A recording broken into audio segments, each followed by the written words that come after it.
Hello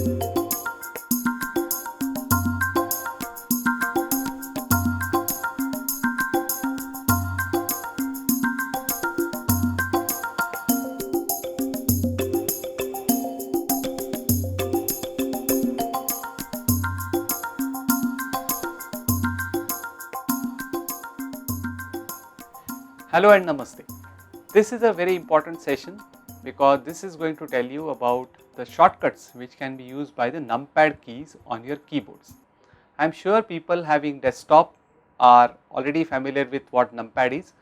People having laptops must have already watched the previous video which tells you how to configure numpad on your laptop keyboards. Once you are done with that, the numerical row on your laptop keyboards will act as numpad keys, and all the shortcuts which we are now going to explain will work in the similar fashion like the desktop users. So with this, let us get started. Just important tip before we start. The window which has the cursor over it is the active window in Blender. What does that mean? It means that right now my cursor is on the 3D view window.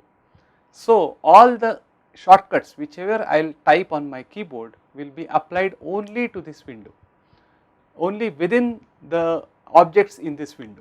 So for example, if I move my cursor to the properties panel and I try to give some keyboard input, it will not have any effect on that right now, because the numpad shortcuts, especially the numpad shortcuts which I am going to tell you now, will work only in the 3D view window. So it is easy to remember that whenever you have any numpad shortcuts, they will work only in 3D view window. So let us start. The first and the foremost is the key 1.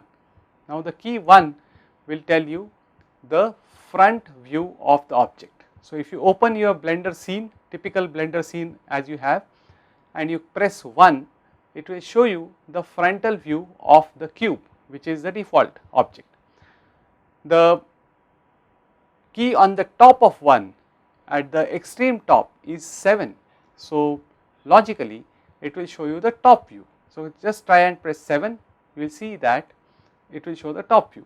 At the same time, if you see that key 3 is on the right hand side of 1, therefore it will show you the right view of the object, which is cube. Now the funny part is that since the object is a cube, all the sides are square. So no matter what we are clicking, 1, 7 or 3, you always see the square on screen. So which is not giving you the actual idea about how the views are changing. So for your benefit, we have prepared another file which has the alphabets F, T and S engraved on that. Now do not worry, we are going to give you this file in the download section, so you can practice with this, but you can easily make out which particular view you are right now into. Another important tip, that we have started a particular setting in Blender which will enable the keyboard and the mouse entries which we are making to be displayed on screen. So if you see on the left hand bottom corner a symbol of mouse appearing. So this is where you will see what keys I am pressing here, so that you can easily remember them. So with these two things, because these are not going to happen on the files or on the computers you are using right now, but you can download this file and probably you can get the same effect. For this particular file, like I said, I will repeat, if you press 1, you will see the front view, that is F. The moment I press 7, I get the top view, and if I press 3, I will get the side view. After this, there is a small amount of theory I need to share with you now. There are two types of views. One is a typical view which is very common and we are all accustomed to it because our eyes provide us that view, which is called the perspective view. And the another view which is more technical is called the orthographic view. Now what is the difference? The difference is, perspective view is easy to recognize because the objects seem to be smaller as they go far away from your eyes. So you remember the rail track you used to see while you were young, and you you could see that they are meeting at some point, but actually the tracks never met, they were parallel to each other all the time, otherwise the train can't run on it. But for the benefit of technical drawings, there is a different type of view which is used more into the technical drawing part, which is called the orthographic view. This is more for the measurement part because that gives you accuracy in terms of how many units it is the distance wise. So that is called the orthographic view, where it is technically drawn correct, and perspective view is more human or more natural to see, where you see the divergence of objects which are going far away. So these are the two different views, and they are both used in various ways, and there are pros and cons of each view, but Blender offers you an option to view the particular object what you have selected in both the views, and the button to see these views is 5. With button 5 you can toggle between the orthographic view as well as the perspective view.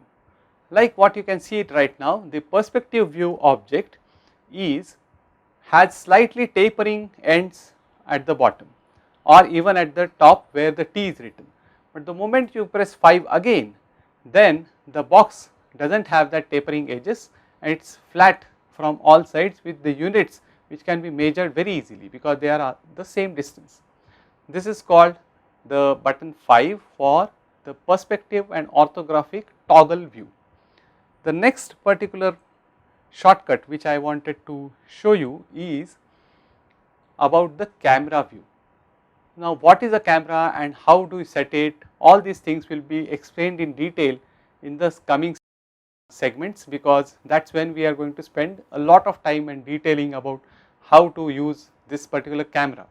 But right now you can just remember this much, that whatever you want to show on screen, if you have defined a particular frame, that will be the camera frame, and to see what is coming inside the camera you have to press 0. So this is the keyboard shortcut on numpad is 0 for showing the camera view, and the moment you click that you get this dark grey border alongside, which means that this is the area which is going out from the blender because you have selected this particular area as the camera view. After camera view you can see two more buttons which are very important to us. One is the sign plus and the minus, or the positive and the negative sign on the keyboard. When you press plus, you can see that the object zooms into you, and the moment you press minus, the object zooms out. So this is kind of a visual difference. Let me remind you, the object is not changing its size, it is just a preview option that you can view it in a bigger size and a smaller size, but there is no scaling happening here. So you remember that much. There are 4 keys which we have not discussed yet so far. The key which is in between 1 and 7 is the 4, which is parallel to another key on the right hand side called 6. These two keys are used to make the 3D object orbit in the horizontal direction. So if you use 4, you can see that the cube starts rotating around a particular axis on one side, and if you press 6, you can see that it does the anti-clockwise rotation. Similarly, if you press the key 8 and 2, you will get this particular rotation in a vertical axis. So let us try that. If you press 8, then you can see that the cube is rotating in the vertical axis now, and the moment you press 2, and the cube starts rotating in the anti-clockwise direction in the other side. So these 4 keys basically give you the 3D rotation of the object. Let me tell you again that this rotation is not happening to the object, but this is just a preview. The object is not getting rotated, you are just able to see it in that particular viewpoint. Okay, let us go further and take a recap now. You can see that these are the different keys used on the numpad, and we have chunked it according to their usage. First 3 keys are the keys which are most used for front view, top view and right view, and as you can see in the adjacent graphic, that they are actually placed like that, where 7 is on the top, 3 is on the side and 1 is the front. The next key is the perspective and the orthographic key, which is 5. Camera view is seen if you press the key 0. You can zoom in and zoom out using the key plus and minus, and by the set of 4 keys 4, 6 and 8 and 2, you can orbit the object in 3D. In sense, the 3D view of the object can be seen from multiple directions, either horizontal or vertical. So, these are the set of keys which are used on numpad, and from the next week we will be actually starting more interaction with the Blender interface and the objects. So, till then, thank you very much.